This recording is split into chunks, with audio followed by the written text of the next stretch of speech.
orange sparkle yarn. Stuff is super cool and really hard to come by now. They stopped making it in the 80s. Luckily I got a couple hanks of it. You can still find it kicking around.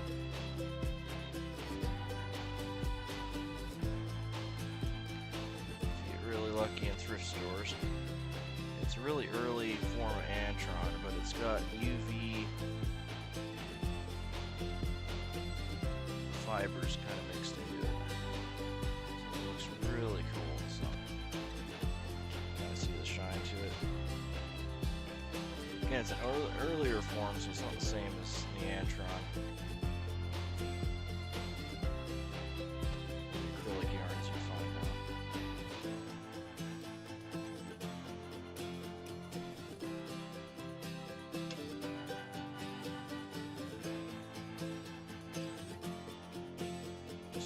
Save point here and we'll get the bobbin off to the side.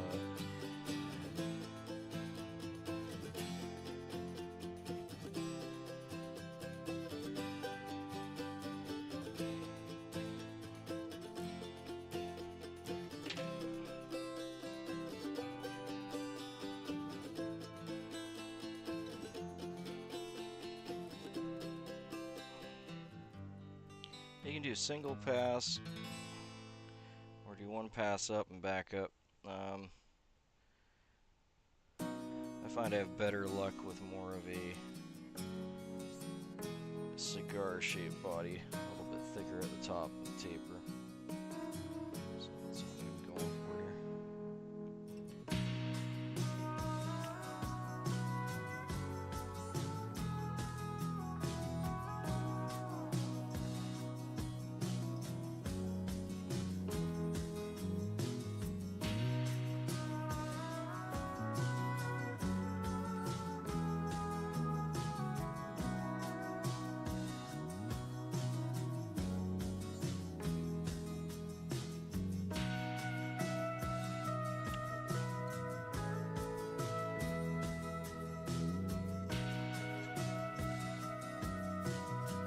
Make it a little bit more difficult wrapping up the hackle. So you just gotta account for that change in pitch there.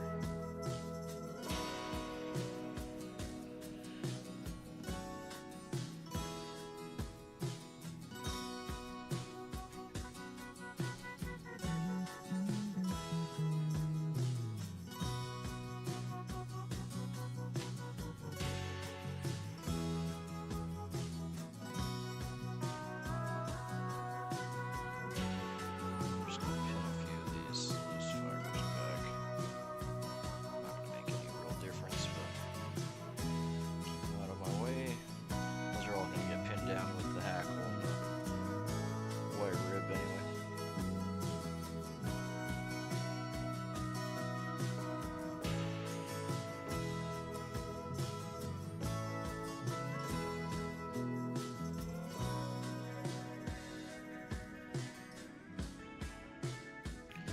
And next tie-in is just some grizzly hackle. This is a grizzly saddle hackle.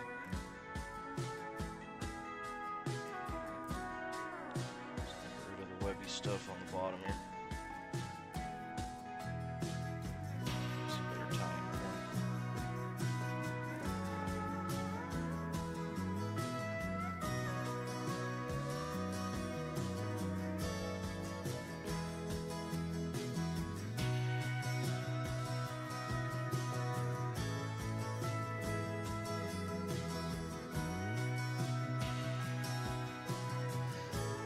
Since this gets pulled on a fair bit, I'm going to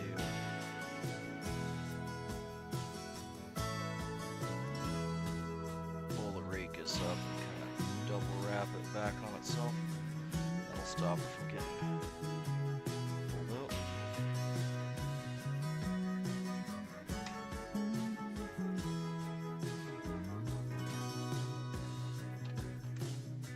I'm just going to throw another save point on there.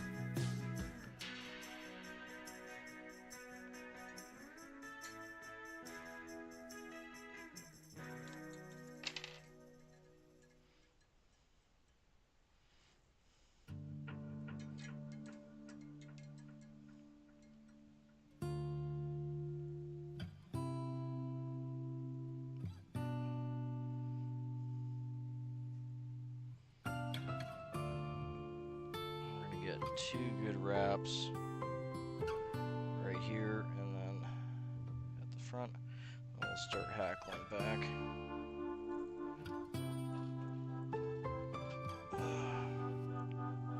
Definitely don't need it, but I'm just going to throw the hackle pliers on here.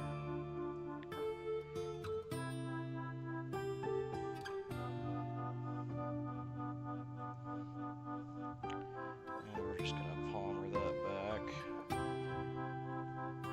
at the point where the elevation changes. So this is the point where your hackle can kind of go a little bit cattywampus on you, so you want to behave. You want it to behave. It looks like it did.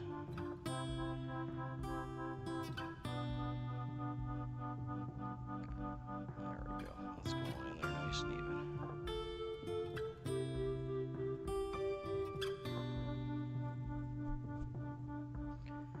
Okay, now we're going to remove our copper wire.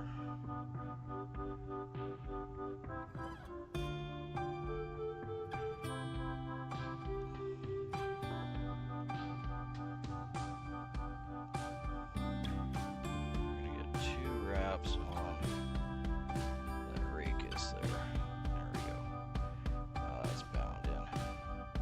Now we're going to counter wrap it going through the hackle and attempting to not bind down more than we need to. And we'll cross the rakuses as we go, so we're normally wrapping. Attempting to wrap more in between the hackle wraps, but the idea is to cross them. I do like to try and cross them on my side. Doesn't matter, but that allows you to kind of see what's going on if you're trapping too many fibers.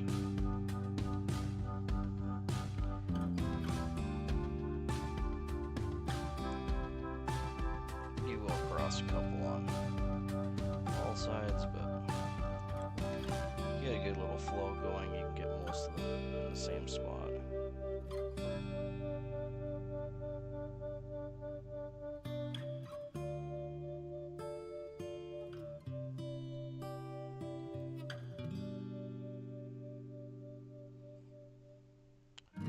There we go, cross wrapped.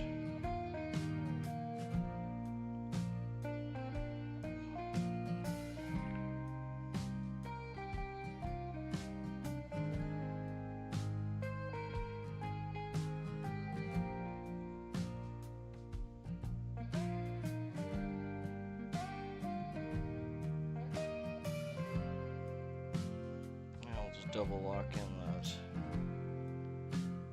wire here. Lining it back up. Get a good 5 or 6 turns on that. That's holding all of our body in. And just hackle off the leftover. I'll save that for a nymph or 2. Still got a good amount of length to it. And now the fun part. Now we're going to put the hair wing on. A few longer fibers from the yarn there. There we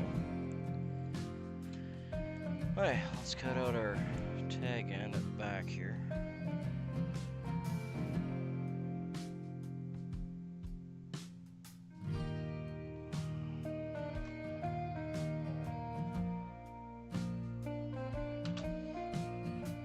Save those for mosquitoes.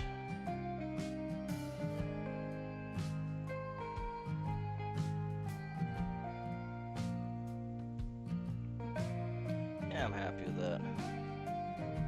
It's nice and even. Okay, so we'll throw a save point on and get our hair out. Get this wing going.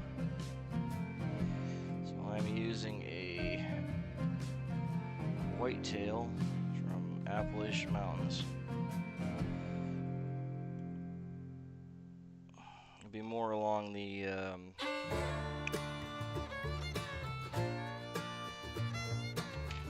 I'm assuming it's more along the flanks piece that I picked up for this one. That fish didn't really go in good. Let's bury that and try that again. There we go.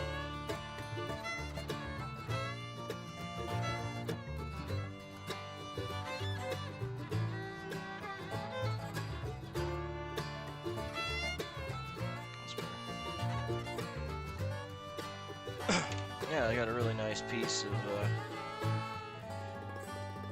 AP whitetail.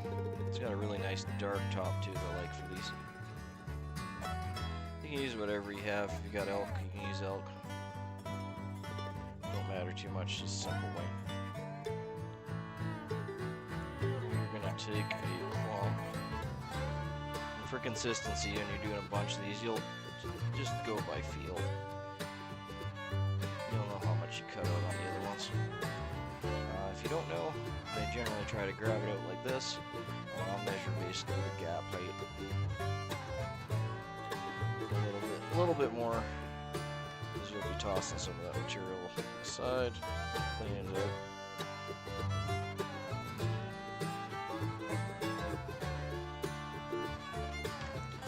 I don't know if I mentioned it, this whitetail's from Magpie Materials.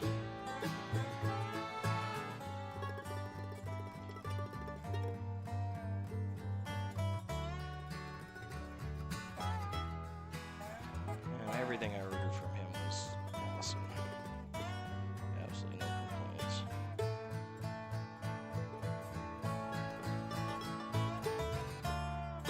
Just removing the underfur.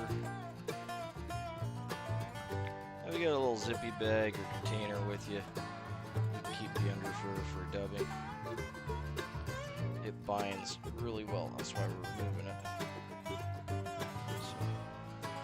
Being a light color too, you can add it to almost any dubbing and it'll help you out.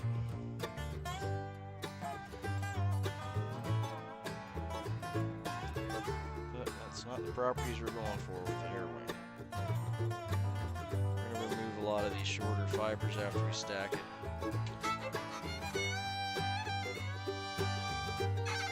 And the stacker goes.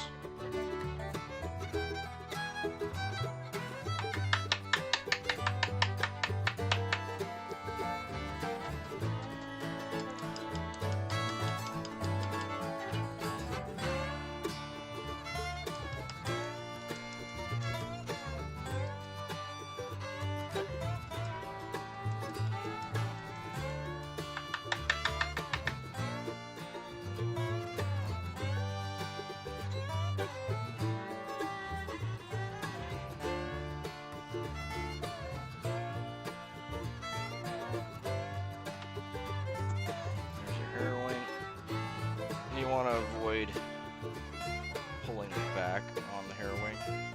If you're stroking it, you'll cause a lot more static buildup, and it'll just be a lot harder on you. So it's easier to flick it with your finger.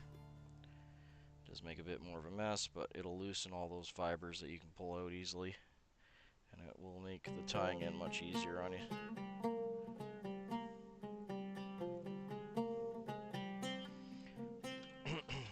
Besides, using a metal tooth comb like this also helps. It doesn't increase the static as bad as a plastic would. Being that it's insulated from your body with a plastic handle. Not super necessary, you can totally do this with your fingers. Just definitely helps out with the annoying static. If you have a static problem.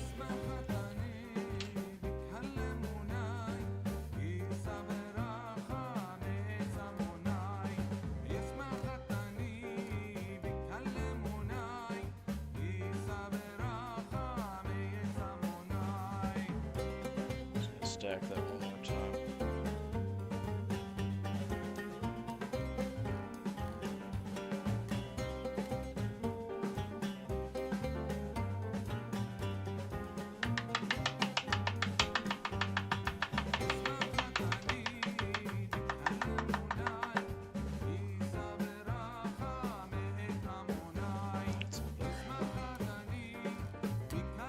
Wasn't horrible, but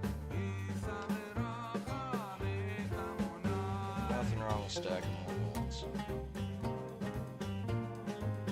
Okay, so we're gonna measure that right to just past where our tail goes in.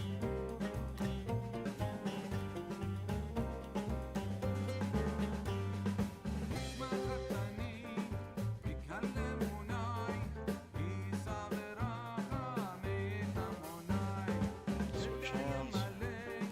Push back a little bit so it's easier to work with. You want to make one wrap around your bundle. Down and up.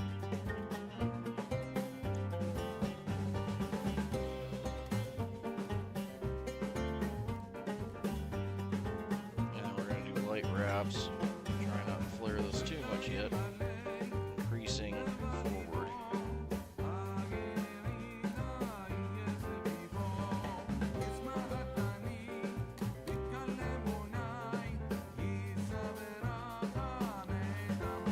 Basically moving our thread wraps forward each time. Flaring this too much. Come back and tighten it up in a second here. That'll lock it down. You want to gather your front.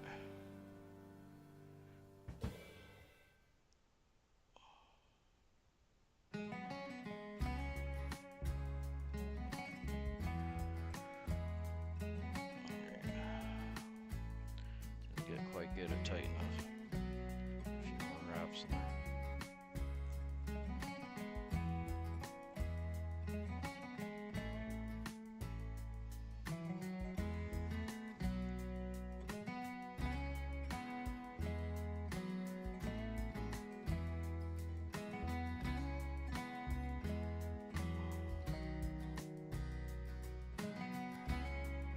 Get some wraps under the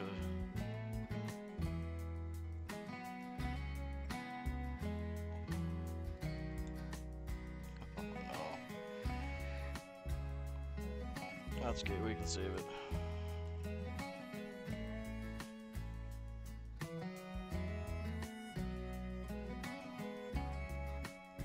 Oh, that's why it broke. My thread's jammed. Look at that, I won't even pull. What's up with that?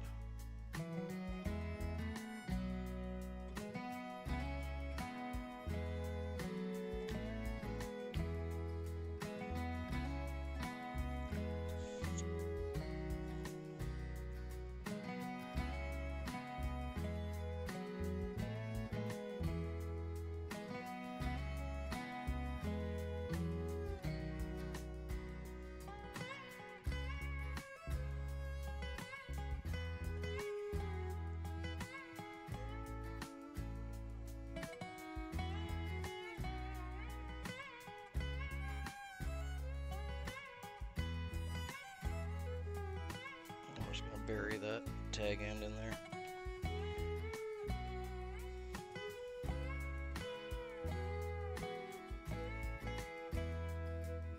I'm almost out of thread on this bobbin, so I think it's catching. I think probably only got enough to tie one or two more of these, maybe, if I'm lucky. Okay, so we got that tied in on the front there. Gonna do a couple more wraps here just because we broke our thread. Okay.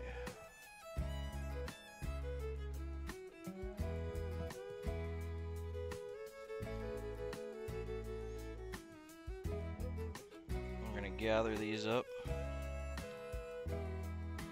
You're gonna cut straight up on a bit of an angle to like 11 o'clock. One motion, give it a nice little square head top.